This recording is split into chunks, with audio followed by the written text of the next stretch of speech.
Hi everyone, my name is Jennifer and today I'm back after a very long break. I haven't been recording because I've been working on a project, but I am back and today I'm going to attempt to react to Ayn Rand videos. I'm gonna find the shortest ones I can find and then react to them because of course she has very long interviews and I just wanna give some thoughts on some of her shorter stuff. She's gonna say something very insightful, something controversial, we will see. So let's look for the very first clip.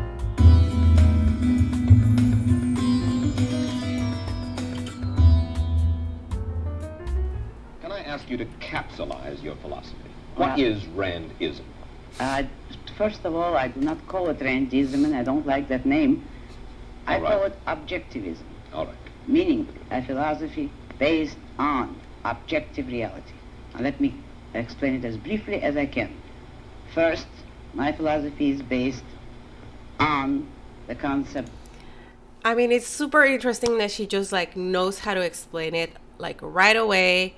You know, this philosophy is based on objective reality. She developed this philosophy based on observing reality, the way the world works, the way humans work, the way noticing what humans need to flourish and to be happy, instead of developing a philosophy based on what she would like life to be, what she wished life would be, what she wished reality would be, which is a lot of religions are based not on objective reality, but based on what they wish reality was. That reality exists as an objective absolute.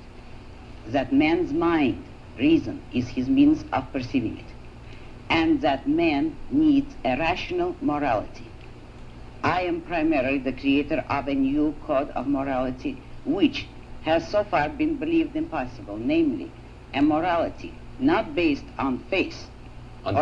Not on faith, not on arbitrary whim, not on emotion, not on arbitrary edict, mystical or social, but on reason, a morality which can be proved by means of logic, which can be demonstrated to be true and necessary.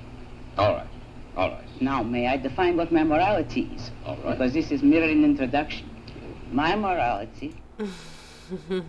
As I tried to explain, she's saying that this has never been done before because most religions, philosophy, everything is based on ideas of what people would like life to be, what people would wish reality would be, or maybe based on a tale that somebody told them about what the world is made of and who made the world and what their intentions for making the world are, for those who believe in God.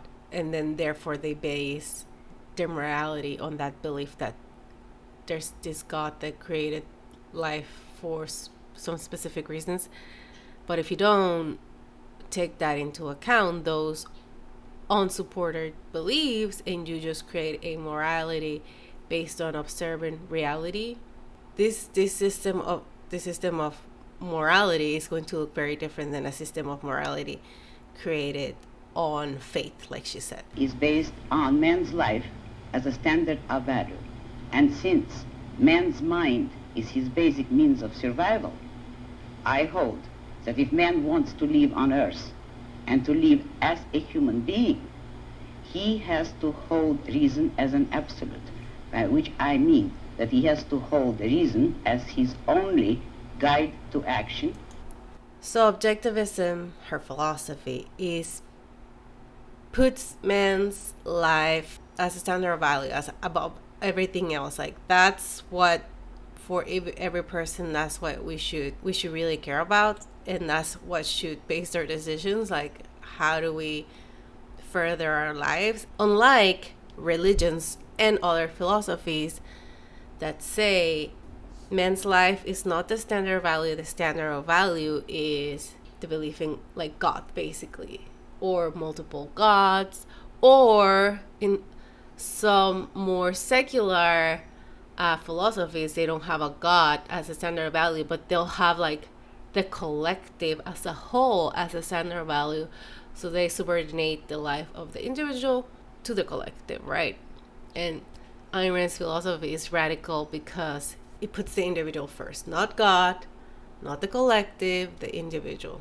And that he must not force other people, nor accept their right to only guide to action, and that he must live by the independent judgment of his own mind, that his highest moral purpose is the achievement of his own happiness, and that he must not force other people, nor accept their right to force him, that each man must live as an end in himself and follow his own rational self-interest. May I interrupt now? You may. Because you put this philosophy to work in your novel Atlas Shrugged. That's right. You demonstrate it in human terms in your novel Atlas Shrugged. And let me start by quoting from a review of this novel Atlas Shrugged that appeared in Newsweek. It said that you are out to destroy almost every edifice in the contemporary American way of life, our Judeo-Christian religion, our modified government-regulated capitalism, our rule by the majority will. Other reviews have said that you scorn churches and the concept of God. Are these accurate criticisms? Yes, I agree with the facts, but not the estimate of this criticism. Namely, if I am challenging the base of all these institutions, I'm challenging the moral code of altruism, the precept that man's moral duty is to live for others, that man must sacrifice himself to others, which is the present-day morality. What do you mean by sacrifice himself for others? We're getting to the point. One moment. Since I'm challenging the base, I necessarily would challenge the institutions you name, which are a result of that morality. All right. And now what is self-sacrifice? Yes, what is self-sacrifice? You say that you do not like the altruism by which we live. You like a certain kind of Ayn Randist self. Wait! I'm very interested in this. I mean, and I'm familiar with all her messaging, but why does she keep moving her eyes like that? What's wrong? Why does she keep going like... Is she processing? Is she like translating from English? From English to Russian? Or is she just trying to be very accurate? It's very strange. Oh, look. My little pen says AynRand.org. I'm sorry. I'm not trying to criticize Rand. But she does look kind of creepy. Why is she doing that? I would say that I don't like is too weak a word. I consider it evil. And self-sacrifice is the precept that man needs to serve others in order to justify his existence, that his moral duty is to serve others. That is what most people believe today. Well, yes, we're taught to feel concerned for our fellow man, to feel responsible for his welfare, to feel that we are, as religious people might put it, children under God and responsible one for the other. Now, why do you rebel? What's wrong with this philosophy? But that is what, in fact, makes man a sacrificial animal. That man must work for others, concern himself with others, or be responsible for them. That is the role of a sacrificial object. I say that man is entitled to his own happiness and that he must achieve it himself, but that he cannot demand that others give up their lives to make him happy. And nor should he wish to sacrifice himself for the happiness of others. I hold that man should have self-esteem. And cannot man have self-esteem if he loves his fellow man? What's wrong with loving your fellow man? Christ, every important moral leader in man's history, has taught us that we should love one another. Why then is this... Okay, can I predict what she's gonna say? She's gonna say maybe, or like based on what I know from her, that you're perfectly like allowed, or like of course you should love your fellow man, but only those that you actually value and you care for, and those you love, but you are not expected to love everybody in the world, all the humanity, your fellow humans, just because they're humans. Like, you don't owe them anything. Kind of love in your mind immoral? It is immoral if it is a love placed above oneself. It is more than immoral, it's impossible. Because when you are asked to love everybody indiscriminately, that is, to love people without any standard, to love them regardless of the fact of whether they have any value or virtue, you are asked to love nobody. But in a sense, in your book, you talk about love as if it were a business deal of some kind. Isn't the essence of love that it is above self-interest? Well, let me make it concrete for you. What would it mean to have love above self-interest? It would mean, for instance, that a husband could tell his wife, if he were moral, according to the conventional morality, that I am marrying you just for your own sake. I have no personal interest in it, but I am so unselfish that I am marrying you only for your own good. Well, should husbands and wives Would tally any woman up? like that? Should husbands and wives tally up at the end of the day and say, well, now wait a minute, I love her if she's done enough for me today, or she loves me if I have properly performed my functions? No, you misunderstood me. That is not how love should be treated.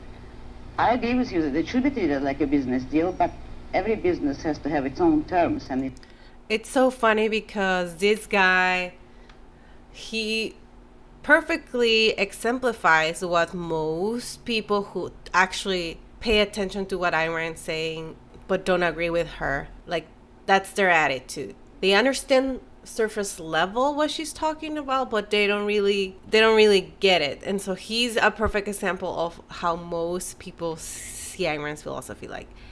And this is why it's good to watch this type of videos or to read her work, so you can actually understand what she meant, not just what you thought she meant. its own kind of currency. And in love, the currency is virtue.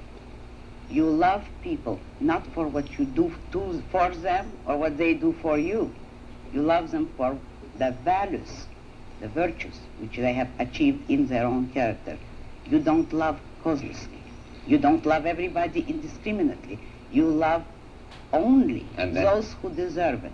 And then if a man is weak or a woman is weak, then he is beyond love? He certainly does not deserve it. He certainly is beyond. He can always correct it. Man has free will. If a man wants love, he should correct his weaknesses or his flaws, and he may deserve it. But he cannot expect the unearned, neither in love nor in money, neither in matter nor spirit. That's such a great advice for like people who spend their lives like being like, oh, I can never have a partner, nobody loves me. Like, maybe it's time to take a pause and look at yourself. Are you a lovable person? Like, maybe you need to put more effort in multiple areas of your life, your physical appearance, improve your hygiene, do something else other than just play video games all day. I don't know. Educate yourself, be more social, something like, you're not beyond help, but you need to help yourself, and then maybe you'll find love once you become a lovable person. You have lived in our world and you recognize the fallibility of human beings. There are very few of us then in this world, by your standards, who are worthy of love. Unfortunately, yes, very few. But it is open to everybody to make themselves worthy of it, and that is all that my morality offers them. If they will a way to make themselves worthy of love, although that's not the primary motive. This music, Liberty Pen. Yeah, I watched this on Liberty Pen. Let's keep Ms. going. Rand, you have said that your primary purpose in writing is to project the ideal man. For those who may not have read Atlas Shrugged and have not yet met Hank Rearden or John Galt, how would you describe the ideal man?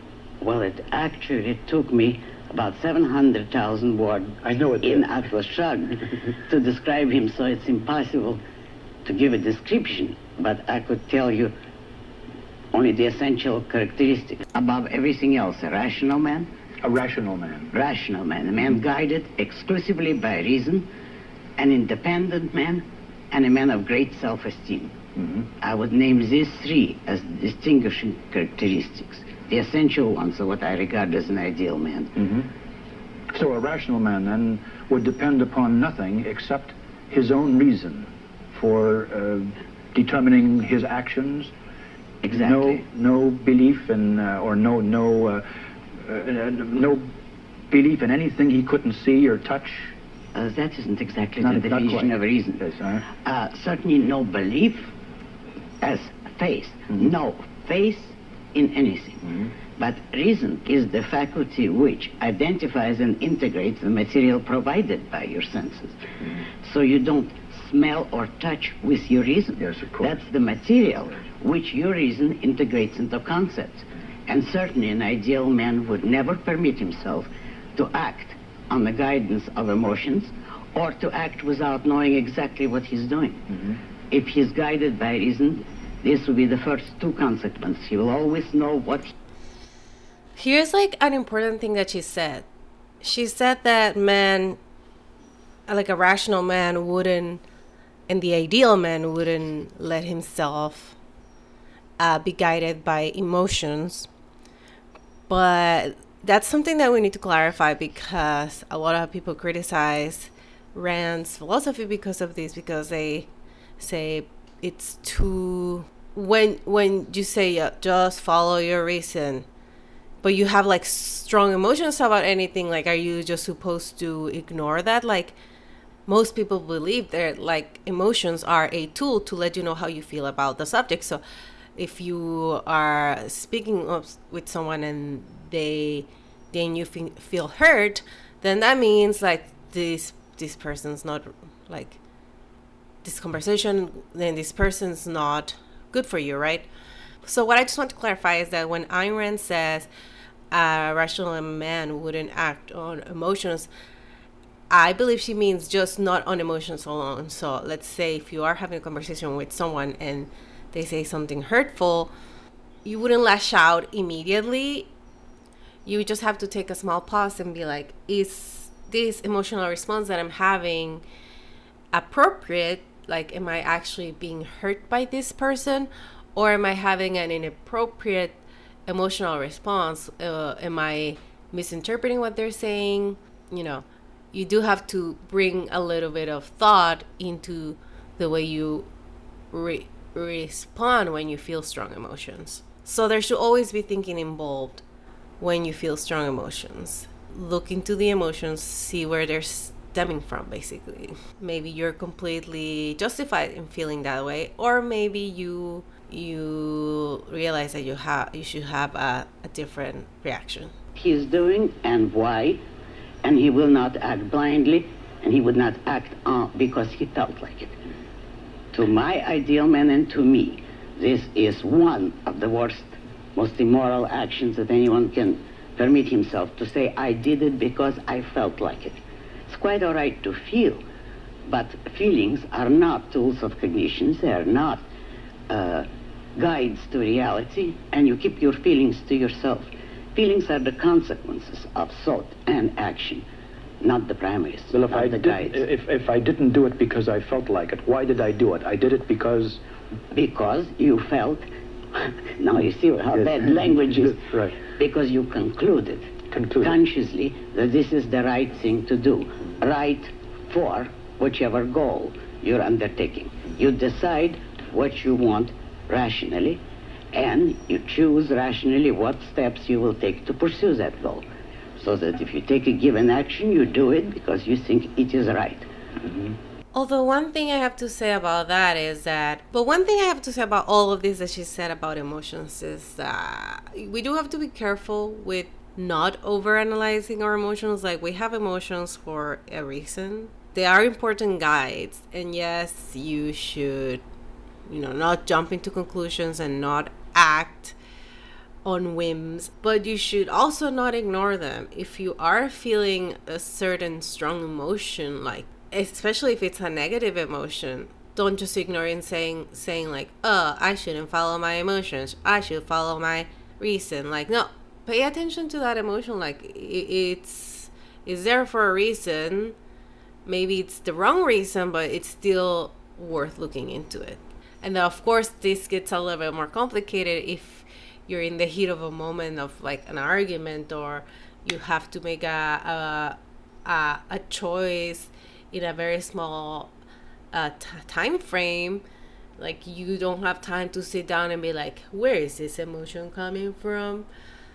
Is this right or wrong? Like sometimes you just like have to make a quick decision, so you might not be able to have that super in-depth reasoning and analysis of your emotions. So I just think like, yes, you should keep that in mind, try to be more logical, but at the same time you can't beat yourself up too much if you end up acting on emotion in a very tough situation that requires you to act immediately. What's this? I think that you will agree with me when I say that you do not have a good deal of respect for the society in which you and I currently live.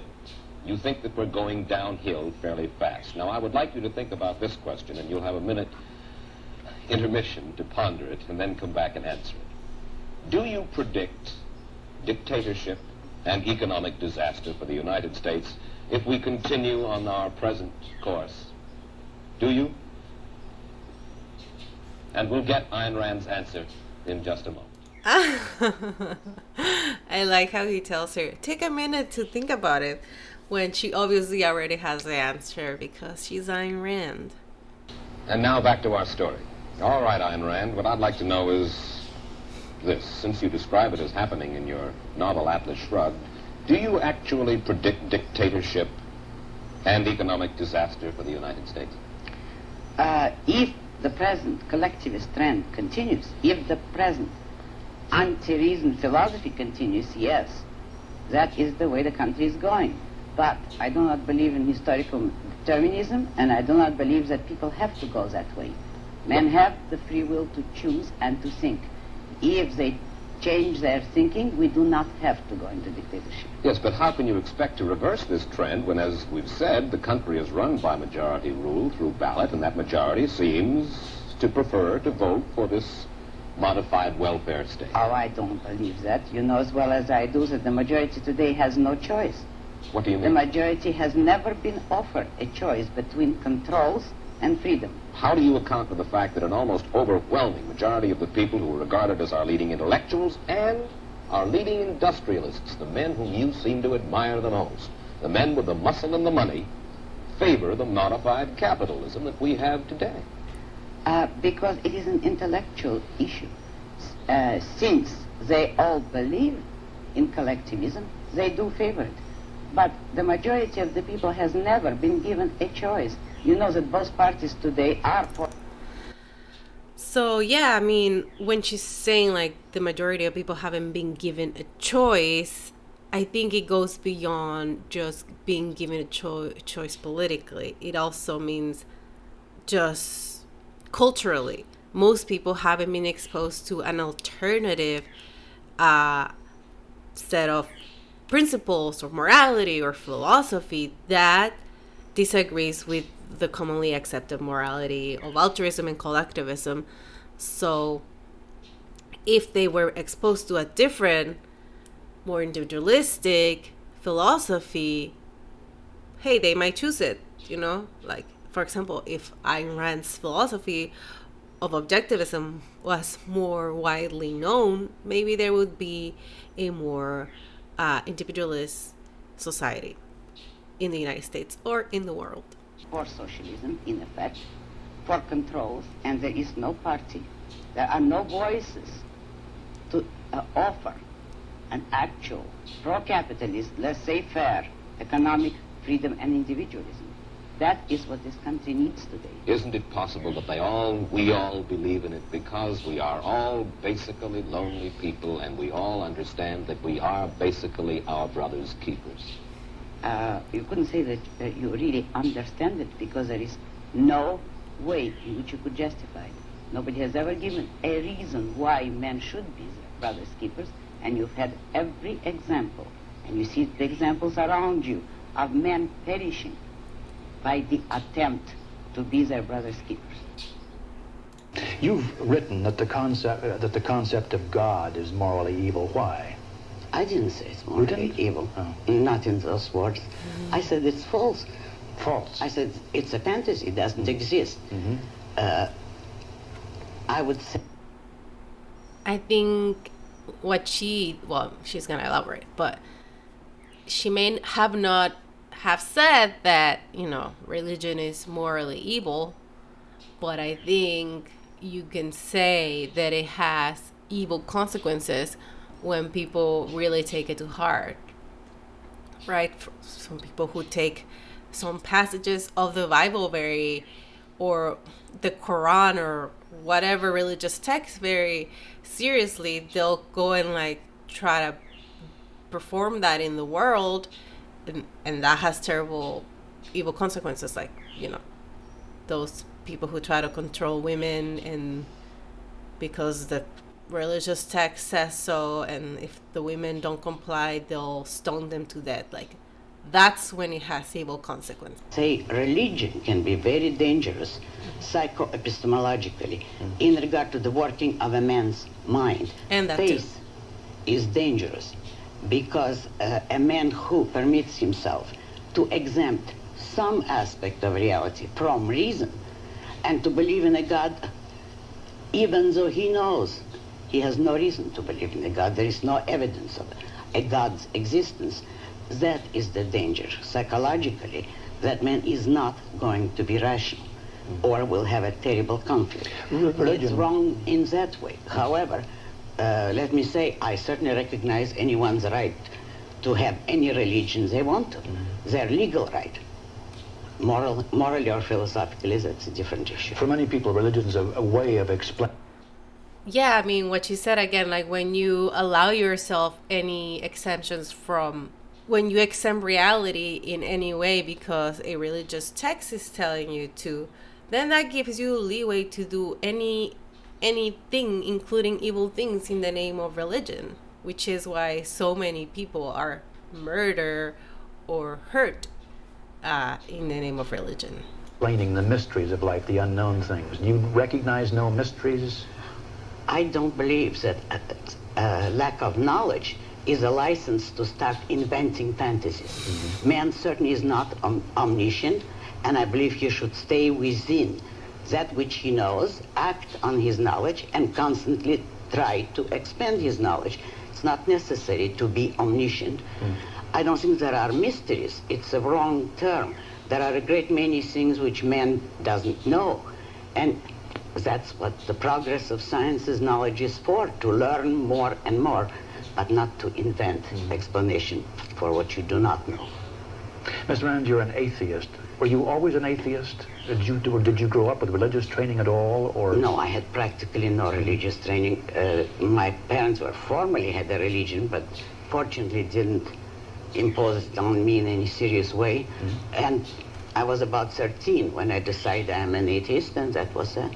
Was there anything that brought you to this? Oh, that's interesting, because it's interesting to hear her say that she was 13 when she decided to be an atheist, because I feel like I read other sources where they alleged that at age 9 or maybe younger that she already knew she was an atheist. But it makes more sense that she would have come to the conclusion at a slightly older age, when she's, has more mature thinking as a 13-year-old.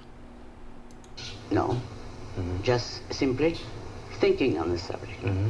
And my main reason was that it is wrong to believe anything for which there is no evidence, and also the fact that I resent religious morality, which tells man that he's an inferior being. He's not. He is not. As far as he knows, he's the highest creation in civilization, or the highest being. And the idea of accepting on faith some ineffable being who is superior to you in every way, even though you cannot aspire to that perfection, that is just a formula for psychological inferiority complex, for self-abasement, and I saw no reason for men to accept it. That's as early as 13. Yes. I still think so, but I know it much more clearly now. This is the Felt Forum of the Madison Square Garden. That is Ayn Rand, the philosopher who's created such a stir everywhere with books which incidentally sell in numbers approaching 8,000 per month. per month, even today. Yeah. Miss Rand, in your novels, you portray very strong women. I was wondering why you think in the world we don't have strong women leaders. Because if you're speaking about women's liberation, that whole movement, it's a very false and phony issue. Women are human beings, so they need leaders just like men in certain professions. If in their own profession they don't need leaders, but let's say in politics, they need leaders who are men or women as the leaders have earned. There is no such thing as specifically a leader of women, just as it would be ridiculous to say you have leaders of only men. Well, but the point is that women feel, because of the cultural inhibitors that have been placed on women, some sort of woman leadership is needed to compensate and to break those barriers and to make good all the grievances of the past. You can do it only by education. If women feel that there is prejudice against them, yes, you do it by spreading the right idea that women intellectually are not the inferior of men. Of course not, but physically they certainly that's are. what feminists are doing. They're standing up and educating. No, they're asking for government power and government handouts. They go around depriving men of jobs because you have to have quota of so many women. But their point is that they have been denied jobs all these years. So let's get at it and start swinging for it. You do not fight an evil if they think they're victims. I don't. But let us say, assuming that women have been treated unfairly, you don't fight an evil by adopting it and practicing Well, it. what should they do? Be nice little girls and not say anything and stay home and break bread? No. Well, what should they do? Go into any career of their choice except longshoremen or professional football player, as they're trying today, and fight for their career as every man has to fight. Would you fight for anything? How did I get here? Oh. I like how he's like, damn, she got me.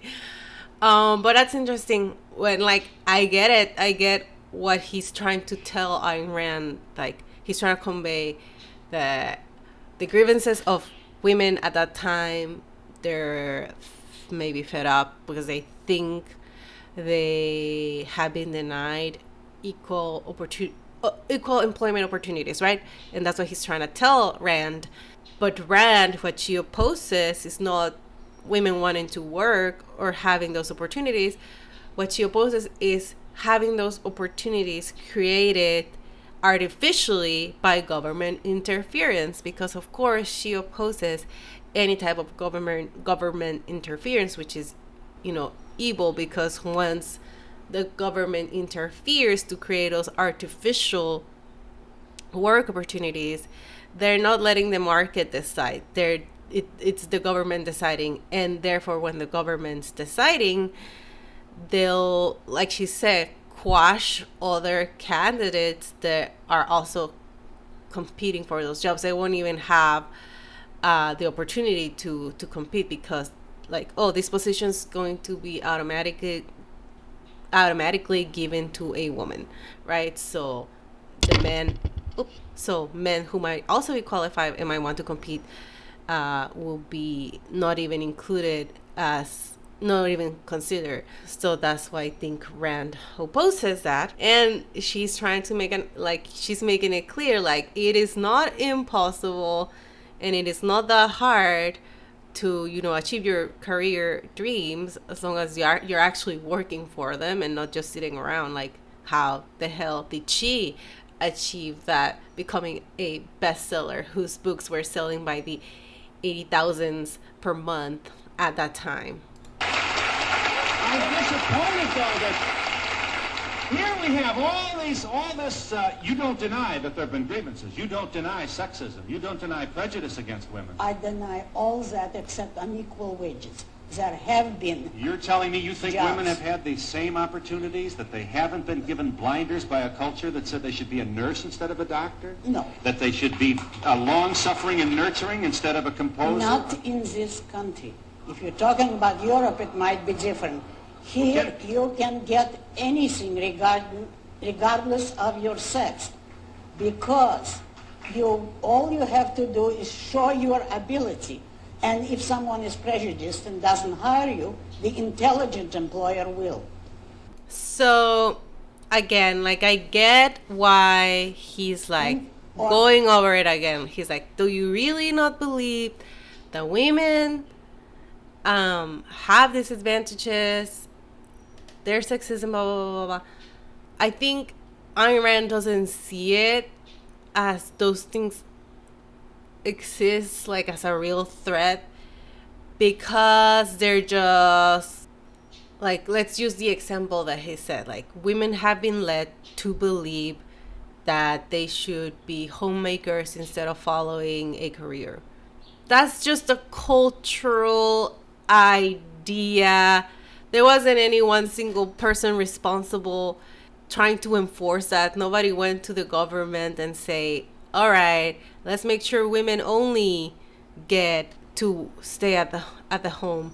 And nobody, right, in like the job market, in companies, there wasn't like a department of, like, in HR, in those companies, there was nobody enforcing, oh, if a woman applies, reject her right away because women should only be homemakers. So there's those rules don't actually exist. Therefore, there's nobody enforcing it. If people felt like they were expected to follow a certain lifestyle as a homemaker, for instance, if women felt that was just a perceived cultural idea, but there was nothing actually enforcing it. And that's what Ayn Rand is trying to say, like, well, I'm sorry if you believe that, but that's not actually the reality. The reality is that you can pursue a career. Like, you live in a free country where you have that freedom.